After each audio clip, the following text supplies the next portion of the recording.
Hello, beautiful souls, and welcome to Celebrity Natal Charts. Today we are looking at the chart of Nina Simone, and instead of being somebody just like burdened by limitations, I was like, why don't I just like pull up their chart on whatever? So I'm looking at the chart more efficiently and their bio and all their information um, as you're reading this. So we are also going to be analyzing. So Nina Simone, hi, welcome. And then we're also analyzing Pisces with the Aquarius ascendant or Aquarius rising. Okay. So Nina Simone is from North Carolina, and her birthday is February 21st, 1933. She's born at 6 a.m. This astro charts chart that I have says that the accuracy is excellent. How would we know? But anyway, so Aquarius in the first house.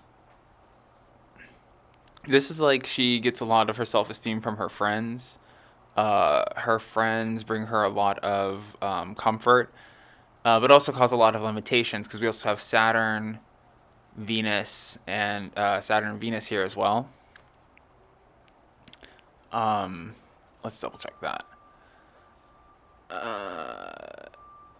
Yeah, Saturn and Venus and Aquarius. Okay, cool. Yeah, reading this chart right.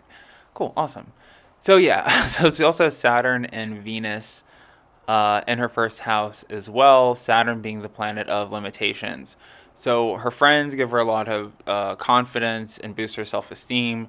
Yet they also cause limitations. Maybe it's like sort of like an entourage situation. And through her powers of manifestation, or her strongest tool of manifestation, comes from her friends and networks and technology.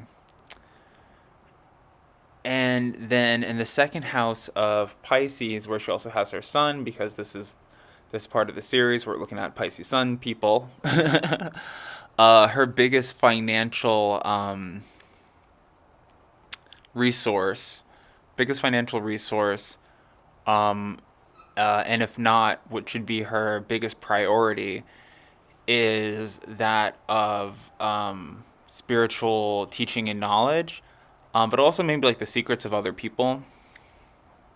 She has her North Node and Mercury here as well, so it's like talking about spirituality. Um, and I think I was looking at, I think this might have been like an Olivia Rodrigo's chart where it's like they talk about being a Pisces a lot.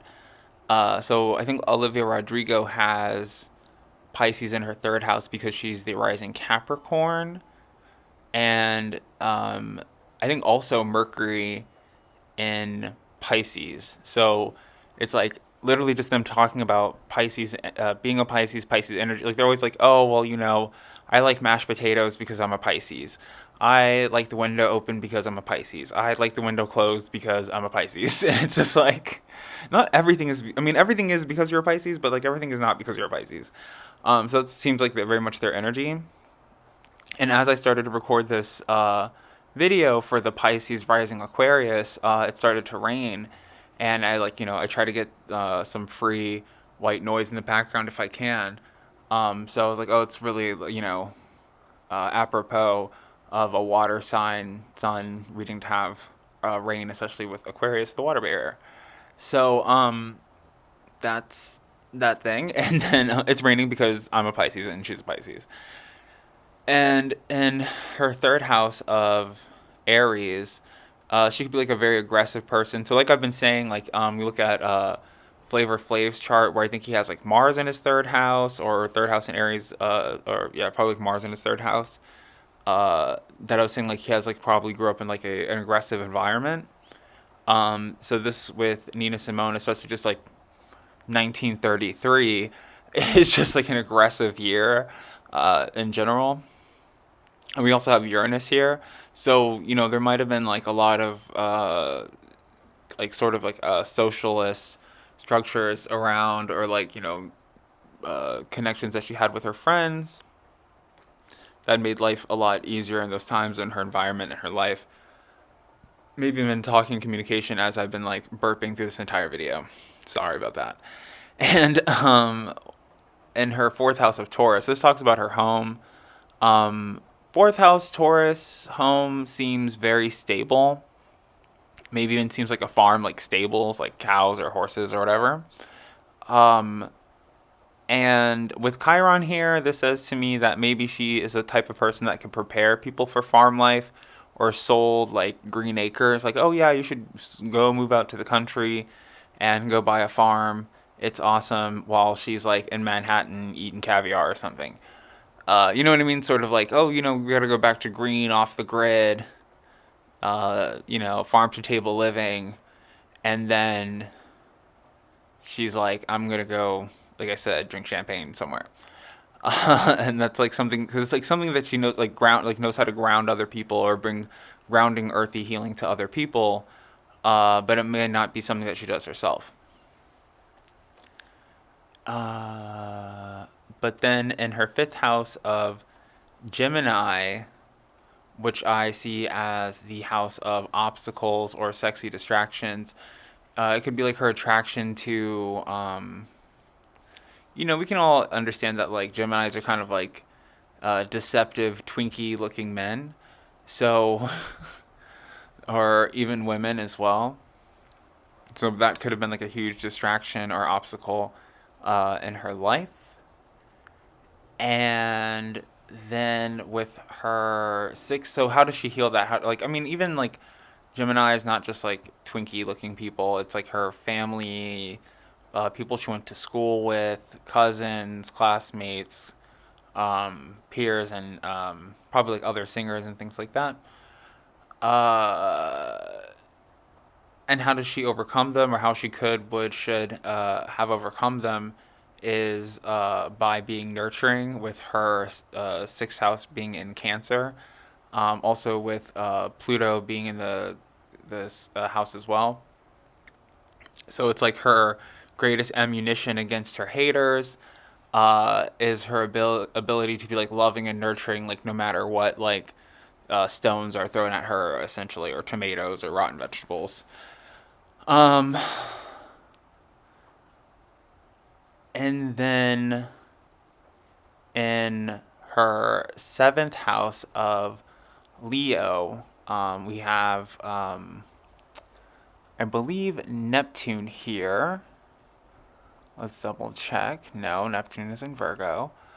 So we have no planets there. But in her seventh house of Leo, so this says, well, obviously her seventh house is in Leo because she has a rising Aquarius, and that is its opposite.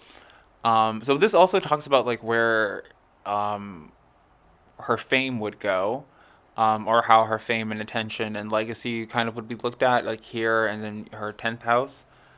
Uh, and it says to me that a lot of her relationships were like kind of like based on popularity and fame and maybe sort of shallow. Um, which, as a rising Aquarius, could maybe as emotionally all that she could take or tolerate. And in her eighth house, we have Virgo. So eighth house Virgo, Jupiter in Virgo, Sun in Pisces.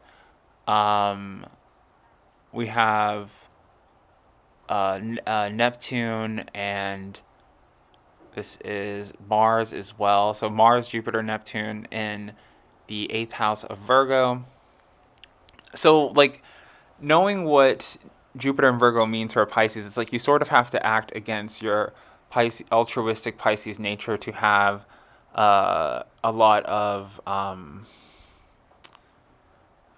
uh, it's like being a hippie bohemian, but knowing when to put a suit on when you need to make money, essentially, or like you can wear a bunch of jewels and crystals and smell like incense, but also knowing when to put on a tie, and that's when you have a lot of abundance and things financially, spiritually will expand for people with this positioning.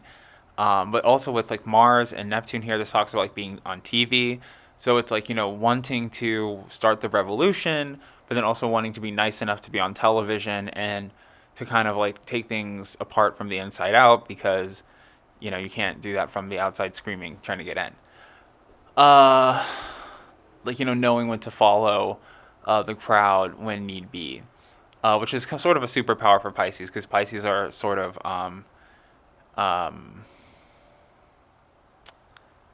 you know uh, uninhibited individualist, so they can't help but be the kind of like wacky characters that they are. Um, and then in her ninth house of Libra, says that she probably learned a lot of things from the relationships that she's had with people, maybe not like a lot of formal education. Or if she did have formal education, it would come from like the government or like the legal system, like a public college or something like that. Which, I mean, you can look through her bio and see what that actually is, but um, says she learned a lot of from the people that she's maybe like dated or married.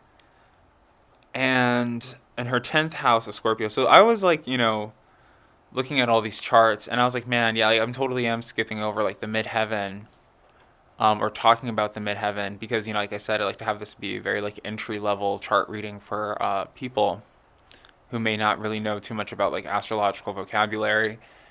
But everything that you can sort of interpret from the midheaven can be said. Can be said about the 10th house as it's ruled by Capricorn and Saturn, where it's like talks about like limitations, your career, your destiny, how you, well, which I always call like how you evolve.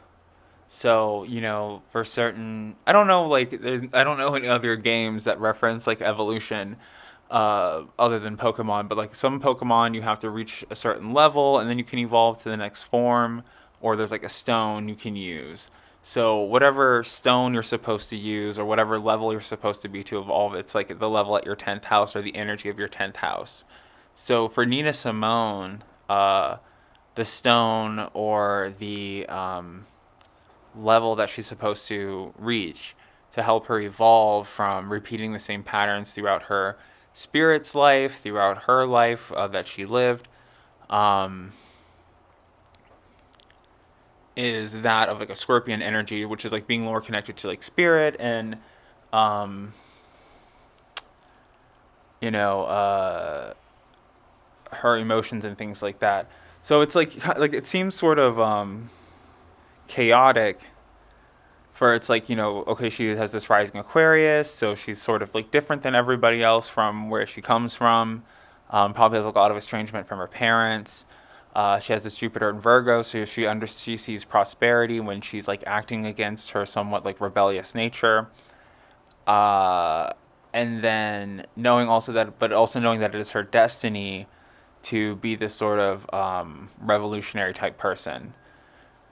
Uh, which I mean, like Aquarius is like totally the sign of the rebel, but I'm saying more so like like black rights type of thing. So it's like being like as anti-black as you possibly can, so that white people will let you go on the news and talk, but then knowing how to subversely be pro-black in some way, shape, or form, without being too self-aggrandizing.